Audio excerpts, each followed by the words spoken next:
Yes, and then we will begin shortly.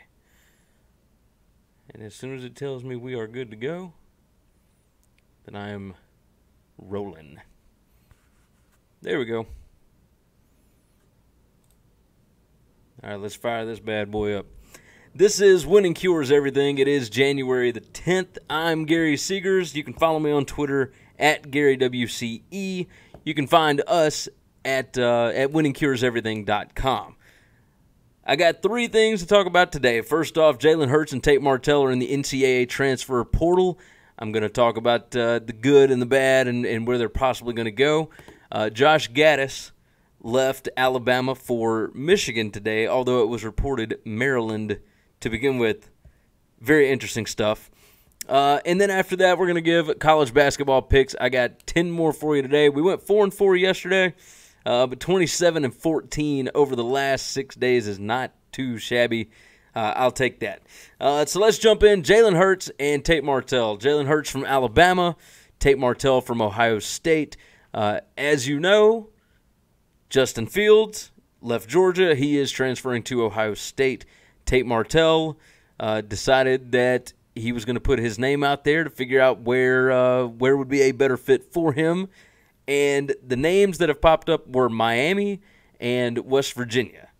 And at this point, I think Martel is probably going to wait to see what Jalen Hurts does. Because the favorite as of this moment, which, this is 3:40 p.m. on a Thursday, the favorite at the moment for Jalen Hurts is Miami.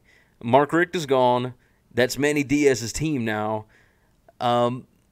There's the odds came out yesterday for Jalen Hurts that he would leave for TCU.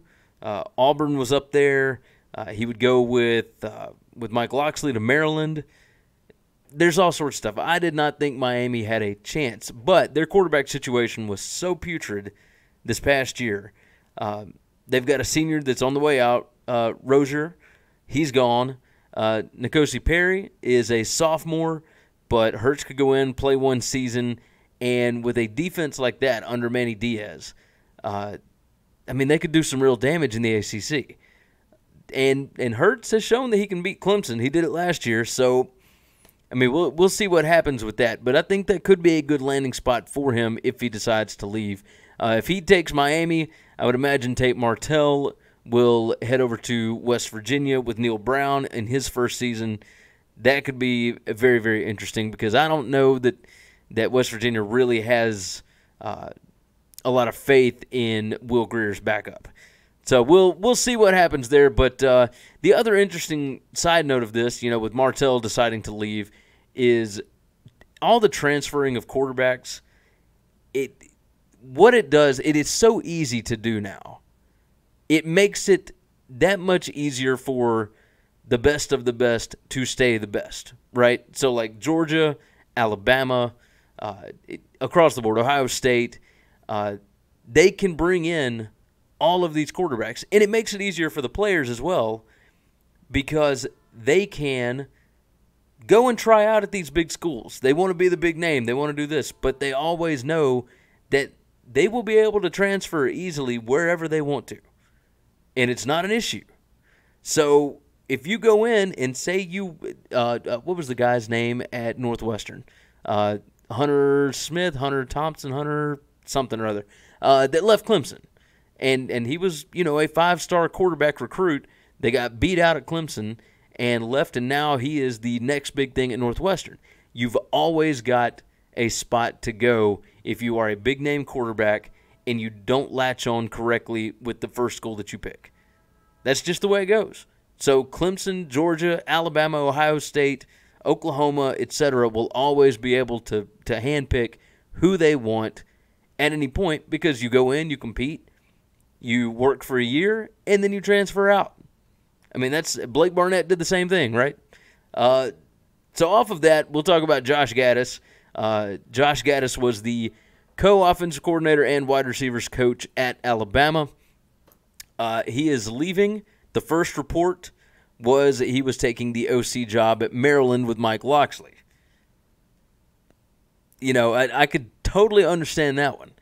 And then it came out that the report was wrong, and he is going to Michigan as the OC. How you missed this reporting, I have no idea. Bruce Feldman came out and said that, yeah, he's going to Michigan. This is where he's headed. How they got the Maryland thing, I mean, that's just bad information. Just bad information.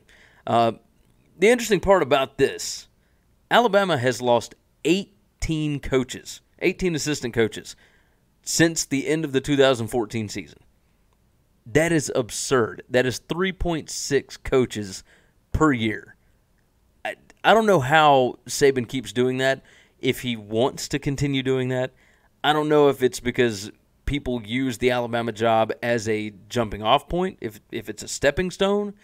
But it's almost like if you are anywhere around Nick Saban, everybody else wants to hire you. And I don't know how you can even continue to compete with that much turnover in really important positions. And yet Saban does it every year. It is miraculous. It is crazy. Cheers to Gattis. I think he'll do good things at Michigan. I am a little surprised that he went to Michigan after being at Penn State and whatnot. But, these guys, they got to get paid. You got to go where the money is. You got to go where you got the best chance to win.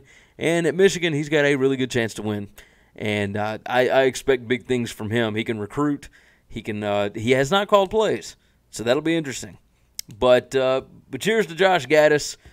Big time job there, Michigan with a big hire. Let's get into the college basketball picks. 27-14 since last Friday. We went 4-4 last night, so our first non-winning night.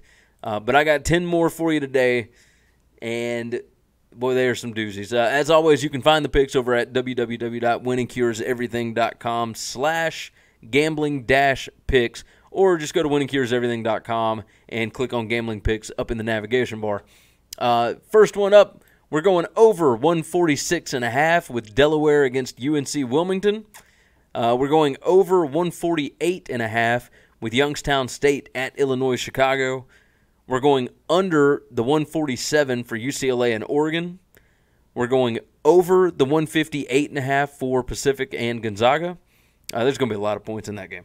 We're going over 140.5 for SMU at UConn. Under 129.5 Middle Tennessee State against Southern Miss. We're going under 136 for Monmouth at Quinnipiac. We're going over 134.5 for St. Peter's at Fairfield. We are going Tennessee Tech +1 at home against SIU Edwardsville. And we're going under 128 for UC Davis and Cal Irvine. Again, I know that you guys are like, what are you even talking about? Who are these teams? Why the hell are we betting these teams? Every ticket cashes the same. I'm telling you. So go down to Tunica, check it out, get the ESPN Plus app, ESPN Plus whatever. It's $5 a month, and you get like a free trial to start out with, a free month or whatever it is to start with, and you can watch literally like 90% of these games with these small teams. I found myself last night watching, who was it? LaSalle and Virginia Commonwealth. Trying to figure out, like, are they going to hit it? Are they going to hit the over? I sat up late the other night and watched Wyoming and San Diego State. That was on CBS Sports. I watched UNLV in New Mexico on ESPN. Brown against Canisius was on ESPN+. You can find the games now, and it doesn't matter what teams they are or whatever. Go check those things out. The tickets all cash the same. It doesn't have to be North Carolina against Duke in order for your ticket to cash. So go check these things out, again, over at winningcureseverything.com/gambling-picks, or down here at the bottom of the YouTube page. You can check that out. But that's going to do it for today. Make sure you check out the site. You can follow me on Twitter at GaryWCE. I'm Gary Seegers, and this has been Winning Cures Everything.